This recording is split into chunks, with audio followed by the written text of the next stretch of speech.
What you want to avoid at all costs is to have a little bit of inflammation happening all the time. That is like putting sand in the mechanism. It really damages the immune system. Everyone's talking about longevity and big hacks and biohacking, but actually what's going to make the biggest difference in the outcome of your health is to keep a well-balanced immune system and a lower chronic inflammation throughout your life. If there's cardiovascular issues in your family, if there is diabetes, if there's autoimmune issues, if there are cancers, Alzheimer's, cognitive decline, all of this is linked to chronic inflammation. Hello everyone, welcome back to the Eat, Burn, Sleep podcast. Today we're going to talk about chronic inflammation. Chronic inflammation is what I became famous for, my understanding of it. This is what I specialize in. And understanding chronic inflammation is what made me medication-free despite the 2 autoimmune diseases that I have been diagnosed with in 2007 and 2012. So when I started my work back in 2018 and I launched my anti-inflammation platform in 2019, the majority of people didn't know what I was talking about when I was talking about the dangers of chronic inflammation. Thankfully, things have evolved and people have heard of it more and more, and they understand that reducing your chronic inflammation is important for good health. So I'm really happy that my work and that other people who have been raising awareness for this is coming to fruition, and people are understanding the importance of looking after your health and keeping your chronic inflammation low. So 3 out of 5 people in the Western world die of chronic illnesses, and chronic inflammation is linked to around 80% of deaths worldwide. So we're going to talk about what chronic inflammation is, what kind of diseases it can trigger, how you can measure it, what the signs of it are, and what are the different factors that affect it. So what is chronic inflammation? The first thing I want to talk about is inflammation on its own. Inflammation is a good thing. I know this might shock you if you've been watching videos on social media. Having me tell you that inflammation is a good thing might surprise you. Well, inflammation is a defense mechanism. It is an immune response that's here to protect you. So if you catch a virus and you develop a fever, the fever is not a bad thing. It's only dangerous if it becomes too high and it damages your brain. But up to a certain point, that fever is there to protect you because the body is having an inflammatory response to fight the virus. So inflammation is a defense mechanism. If you cut yourself and there's no inflammation at the site where the cut has happened, there's not going to be any healing. Inflammation creates the healing, brings all the clotting factors to the place where the cut was, brings all the cells that are needed for repair. What is really dangerous is low-grade systemic inflammation, and that's what we call chronic inflammation. And what is chronic inflammation? It's a dysregulation of the immune system. So big inflammation temporarily, when you catch a virus, when you hurt yourself, is a protection mechanism, and that's really good for you. And if your body doesn't respond to a virus, if you do not get any fever, if you do not get any inflammatory response, it's very dangerous. If you cut yourself and you don't heal, then you have a problem. You have poor healing, and you want that inflammatory process to happen for the healing. However, what you want to avoid at all costs is to have a little bit of inflammation happening all the time, because that is like putting sand in the mechanism. It really damages the immune system, and that means that it can trigger gene expression for non-communicable diseases. Non-communicable diseases are diseases that you cannot catch. So, for example, if there's cardiovascular issues in your family, if there is diabetes, if there is autoimmune issues, if there are cancers, Alzheimer's, cognitive decline, all of this is linked to chronic inflammation and can be triggered. The gene expression, the expression of that gene can be triggered by the immune system dysregulation caused by chronic inflammation. And if you catch a virus, but you're chronically inflamed, your immune system will be less efficient at fighting that virus, and we saw that during lockdown. At the beginning, when COVID happened, we were told that people with underlying health issues had more chances of developing complications due to COVID-19. What does this mean? What is actually the translation? The translation is people with chronic inflammation or inflammatory issues have a less performant immune system and are more at risk of complications from COVID-19. And what we saw, unfortunately, during that time is people who seemed very healthy on the outside, people who are super sporty or looking like they're in great health actually had problems when they caught the virus because they probably had either a vitamin deficiency, like vitamin D deficiency, which then can trigger a less adequate immune response, or they had chronic inflammation without knowing it. It is super important to focus on living an anti-inflammatory lifestyle for longevity. Everyone's talking about longevity and big hacks and biohacking and things like that. But actually, what's going to make the biggest difference in the outcome of your health is to keep a well-balanced immune system and a lower chronic inflammation throughout your life. And that's not going to happen with big things. It's going to happen with habits day in and day out because they make the bulk of your life. So to give you a few stats, in the United States, 129 million people have at least one chronic disease. Chronic diseases are linked to chronic inflammation. In 2014, at least 60% of Americans lived with one chronic condition, with 42% living with more than one, so with at least two. So in the Western world, people are dying of chronic diseases. Chronic diseases are on the rise. So we no longer die of viruses the way we used to 200 years ago.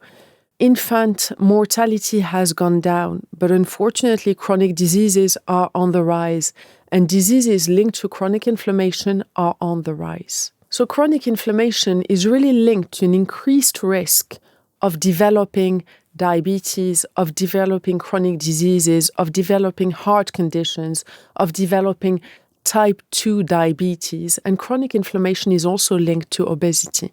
Did you know that cholesterol has a very strong link with chronic inflammation? So there is a bilateral relationship between chronic inflammation and cholesterol, where higher chronic inflammation can lead to higher LDL, which is the bad cholesterol, but higher LDL is also associated with increased inflammatory markers. So you can be stuck in this loop. If you're someone who's overweight with pre-diabetes or diabetes and high cholesterol, you are in a vicious cycle of high chronic inflammation with inflammatory chronic conditions, which in turn can increase your chronic issues such as cholesterol, diabetes, and so on. People with excess adipose tissue, so people who are overweight or obese, will be producing more inflammatory cytokines in their adipose tissue, as well as estrogen. So you can be stuck in this cycle of estrogen dominance, of chronic inflammation, which then makes you gain more weight, and so on. It is really important to break the cycle by starting implementing anti-inflammatory habits into your life. So obesity is a major risk factor. A high BMI has been associated with higher chronic inflammation and higher risks of chronic inflammation. Now we know that BMI is not a perfect measure, so please don't hate me on this. Many people have a lot of muscle mass and will appear to have a high BMI, but that's a minority. The majority of people who have a BMI that's out of range, generally it's because of adipose tissue, because of fat, and that is really linked to chronic inflammation. So what are the biomarkers to look out for when you want to know if you have chronic inflammation? So as I was saying earlier, your cholesterol levels are a very good indicator. If you are borderline high cholesterol or your LDL is elevated, you're most probably chronically inflamed. The second thing is your blood sugars. If your HbA1c is elevated, if you have prediabetes or diabetes, you probably have chronic inflammation. You can also look at inflammation markers such as C-reactive protein, CRP. So a CRP level of 3 milligrams per liter or higher is indicative of high risk for cardiovascular disease. But some people might be very inflamed and yet not have a really elevated CRP. For example, I was that person. I am someone who suffers from ulcerative colitis, which is an inflammatory bowel disease. And there were times where I was really flaring, and yet my CRP levels were not that elevated.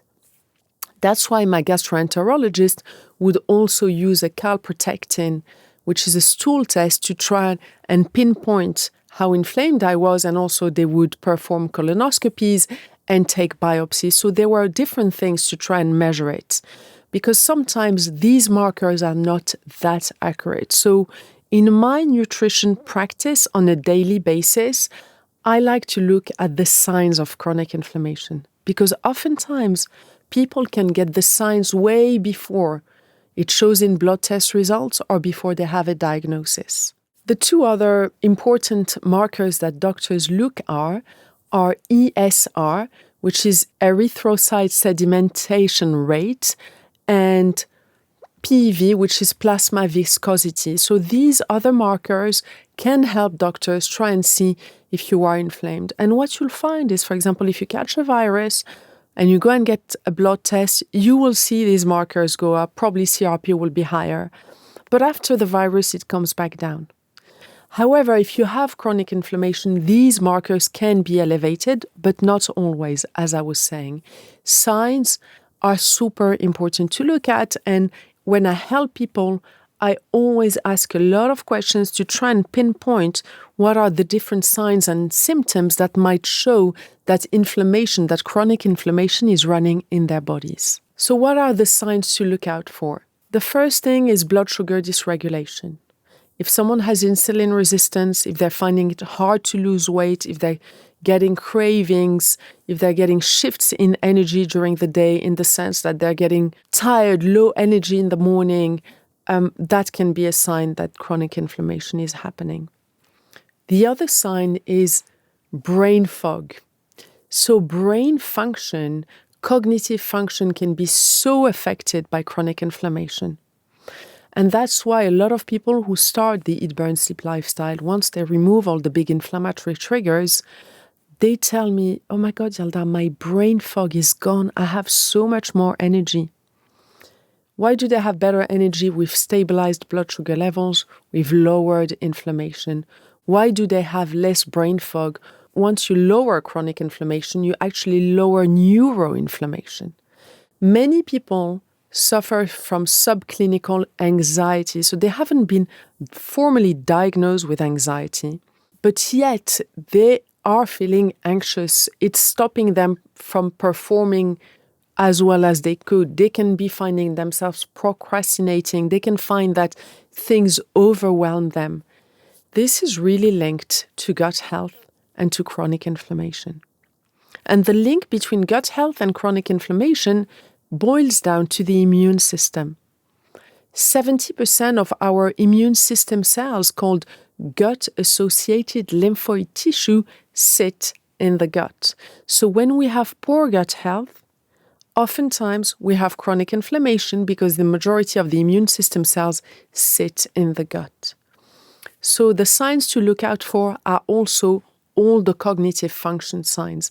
If you have poor memory, if you have brain fog, if you have anxiety, and even depression is linked to chronic inflammation. Other really typical things are like joint pain. So joint pain can be relieved by diet so quickly. And some people tell me, oh, shall I take turmeric? Well, that can help, but it's not enough. You can't just offset all your habits with adding one ingredient. You need to look at everything that you are putting in your mouth, every thought that you're having, the kind of movement you're going for, and how that is going to impact your overall well-being and your chronic inflammation levels. A huge sign of chronic inflammation is skin issues. So people with rosacea, eczema, psoriasis, dry skin, sensitive skin, you name it, that is linked to chronic inflammation. Because chronic inflammation affects our organs and skin is our biggest organ.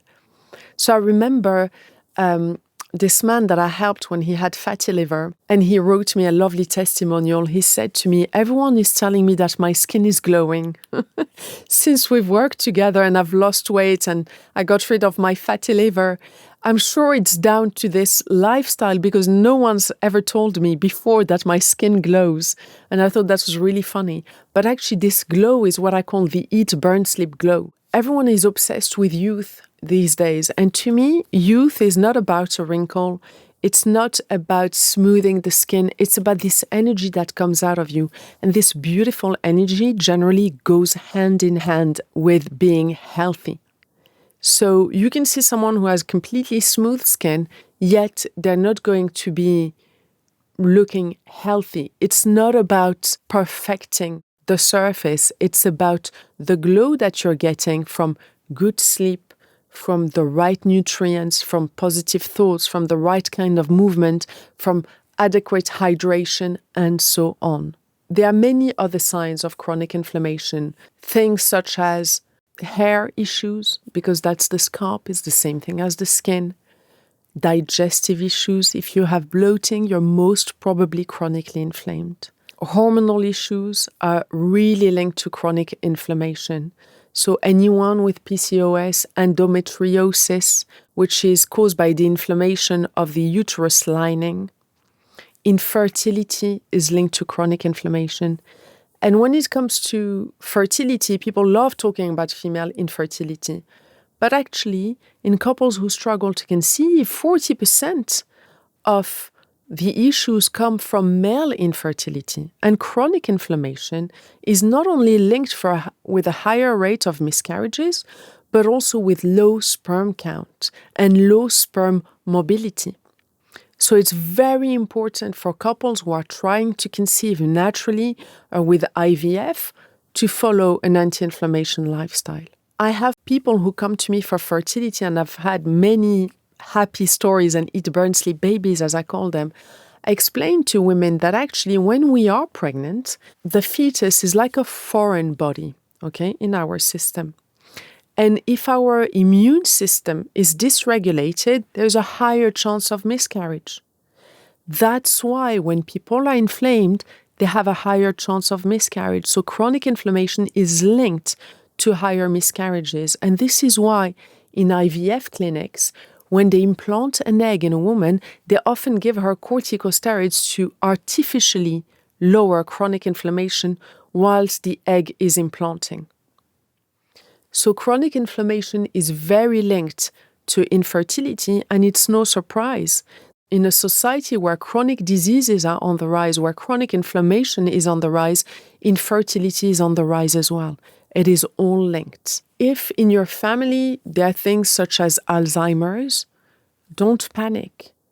Actually, Alzheimer's has been shown to be much more linked to lifestyle factors than to genetics.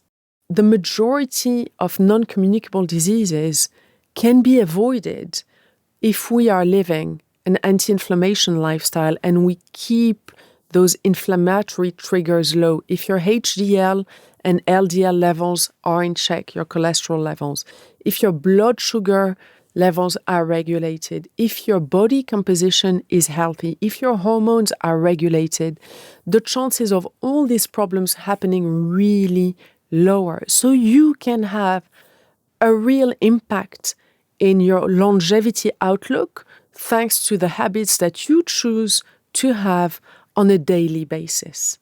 Another major sign of chronic inflammation is water retention. For example, you will notice that there are days where you can take your rings off, and there are days, for example, if you go for a big meal and you drink a lot of wine and maybe you have a big plate of pasta and a sugary dessert, the next day you can't take your rings off. Why? Because your body is retaining water. It's a little bit like when you have a blister. To repair, there's an aggregation of water there. So it's an inflammatory response to repair the tissue. Well, it's a little bit the same thing with our body. So there's another thing that can cause water retention is exercise when it is too intense. So when we work out, we damage our tissues a little bit. We damage the muscles, and through the repair process, the muscles strengthen. Same thing with the bones. And that is a healthy process. But if we overdo it, we get a cortisol response that's way too high. You will notice that you're not getting water retention just for half a day, but it can last 3, 4, 5 days.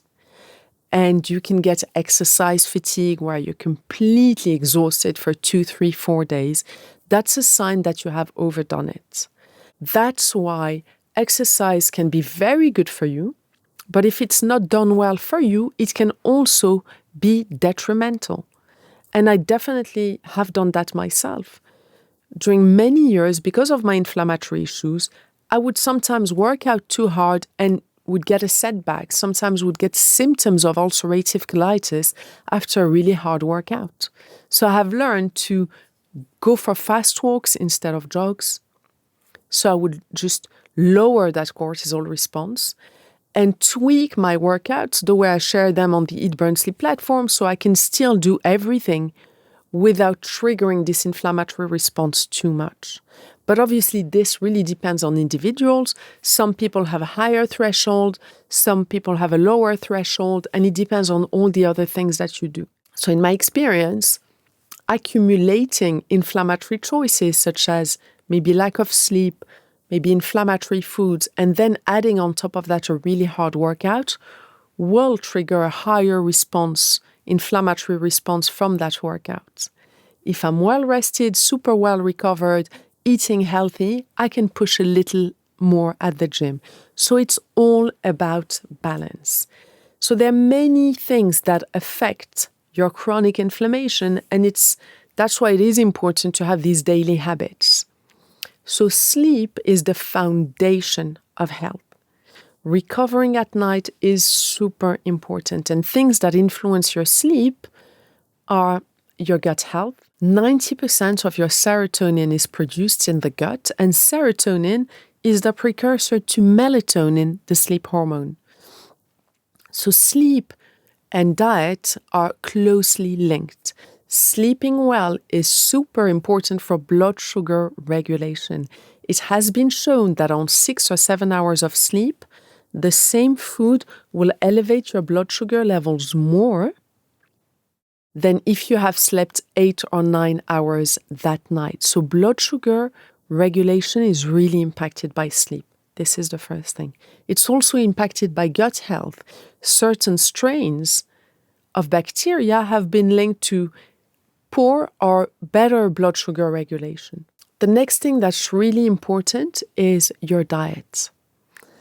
What you put in your mouth every day will impact your gut health, and your gut health will impact your immune system, which will then be regulated or dysregulated with chronic inflammation. The next thing is exercise. It is really important to exercise on a regular basis, as you know. Muscle mass has been linked to longevity. Bone mass has been linked to longevity. But doing the wrong type of exercise can also trigger a higher cortisol response. So it's about choosing the best exercise for your body, depending on your age, depending on your fitness levels, depending on your stress levels, depending on all the factors that are particular to you. Social interactions are absolutely key for good immune system regulation and to lower chronic inflammation. We know through the Blue Zone studies that the number one factor for longevity is social interactions, and humans are social beings.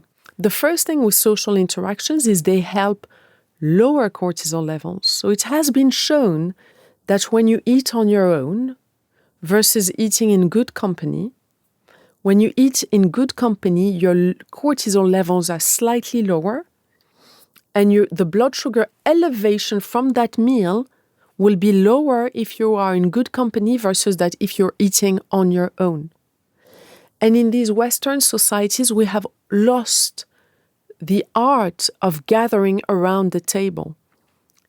You know, on a daily basis, we're not having lunch around the table with our families anymore. Friends, it doesn't work like that. We're in the office, we're in a rush. So the minimum that you can do is actually to sit down, look at your food, focus on it, put screens away, and make sure that during meal times, cortisol levels are as low as possible. That helps produce all the gastric juices, helps you digest better, and that helps your body not trigger a blood sugar elevation as high as if you were looking at a screen or working at the same time or reading. Social interactions are also really good for your immune system. So it's been shown that doctors have a much higher T cell count because they're exposed to more viruses, more bacteria, and in a way that strengthens their immune system. And we've seen that during lockdown. Our gut bacteria got poorer during lockdown because we were exchanging with others less. So we exchange bacteria just even through skin, and we know that because when you hold a baby after birth, that skin to skin helps your bacteria go onto the baby and populate the baby's gut and skin and so on.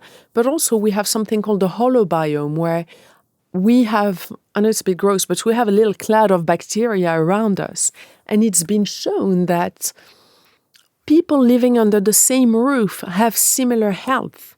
And it comes down to the shared bacteria even more than the genes. So social interactions are very important for longevity and for chronic inflammation, to lower your chronic inflammation. And this is one of the reasons why I do not plan to retire.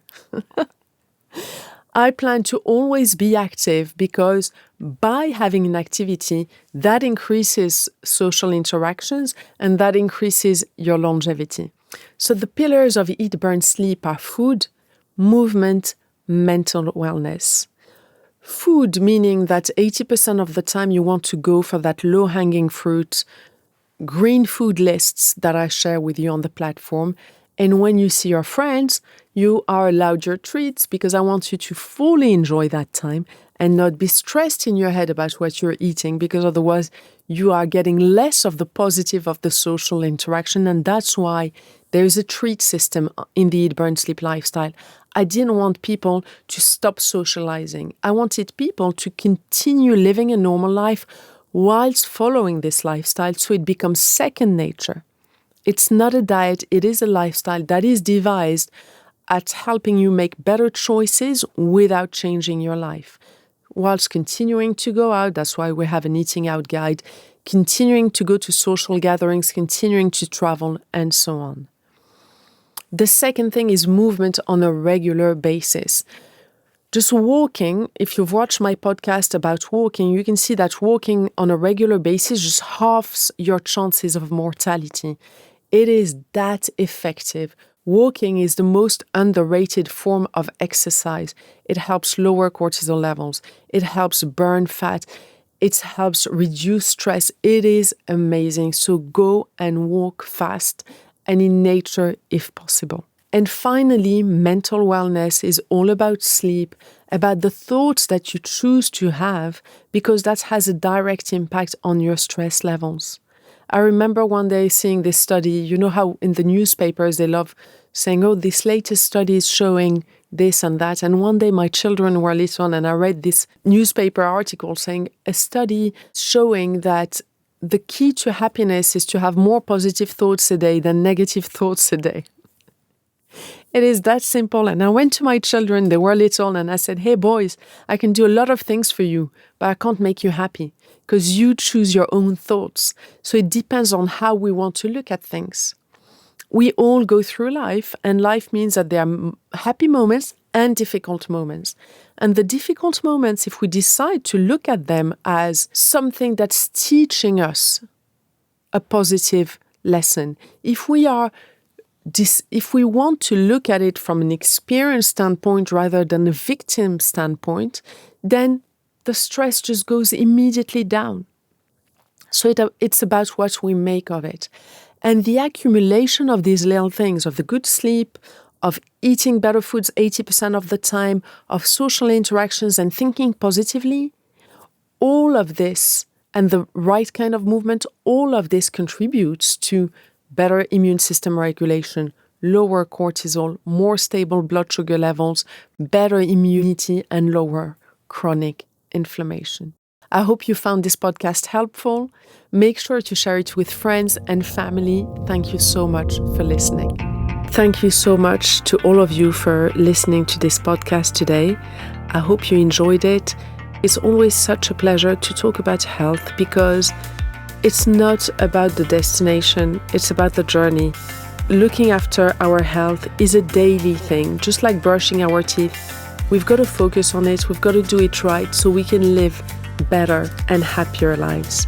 For those of you who are not members of the platform yet, we have a discount code for all our podcast listeners. You can get 15% off the memberships. Just enter the code podcast15 at checkout. And make sure to read all the articles and all the free content we have on eatbrandsleep.com to keep you motivated and informed and educated about living an anti-inflammatory lifestyle.